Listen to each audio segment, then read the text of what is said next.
ایسا لسم شپاده مولا حسین علیہ السلام ټول یاران را ټول کړلو، اصحاب را ټول کړلو، یوه خطبه ولوستله، خدای حمد وکړ، خدای ثنا یې وکړله.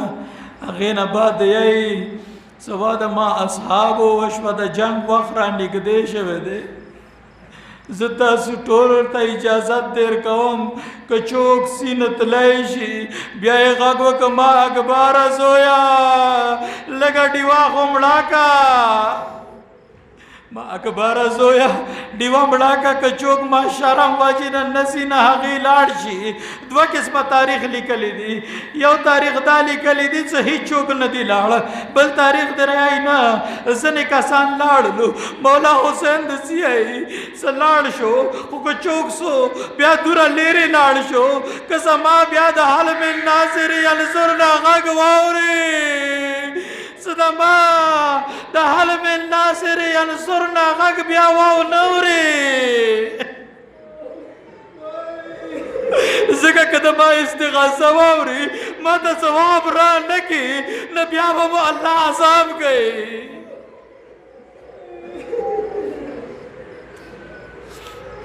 یہی څه اصحابو کې یو یو پاسېږي. اول د عقیل زامن پاسېدلو، مولا حسین مګر دا کیدی شي څه مو ژوندي پاتې شو او ته شهید شې. اصحاب د مینې اظهار کوي.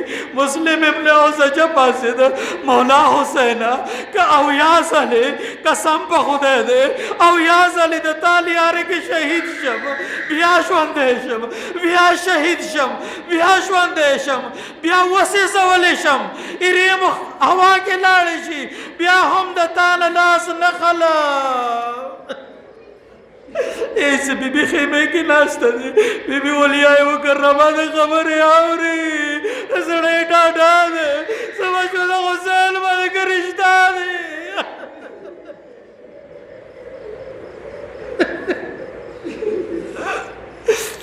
زادارو سکلو لسم شپاو ذکر پر مولا اجازت غختے ہو کنا لهم دویون کدوی النحل.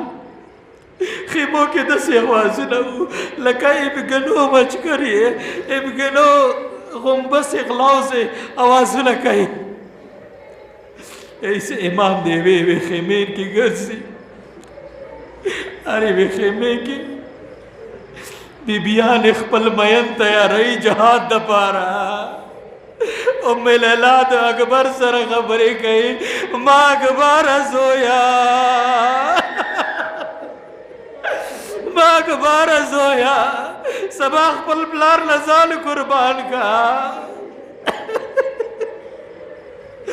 ام فرواد قاسم تیار ہے ما قاسم زویا تو خوڑو کے خو سبا خپل نزال قربان کا.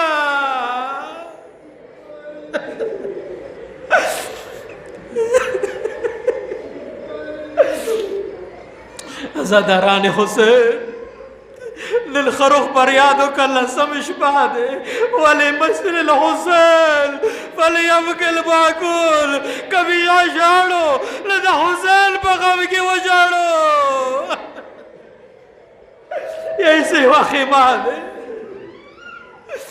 خیمہ دا چاہ دے دا بی بی رباب خیمہ دے اغیر دا وزدار سی بی بی رباب دا وڑکی مجاہد تیار آئی ورطا دیائی مازویا زغارا تو خو پاپ خو ہم لچت لے. یہ روایت کی وہ پڑھاو کڑی دی سیوا وڑا بی بی دا ازغر زنگوی تا ناستا دے ما وڑا زرورا للو ما وڑا زرورا للو.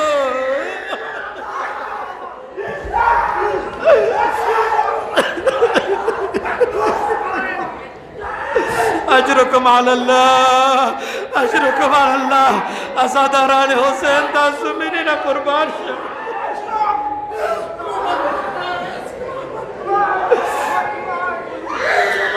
زاداران حسین بیا یو داسې وخت راغللو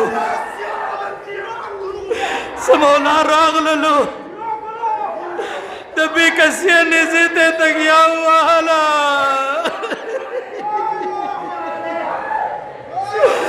غږ یې وکړلو هل من ناصر ینصرنا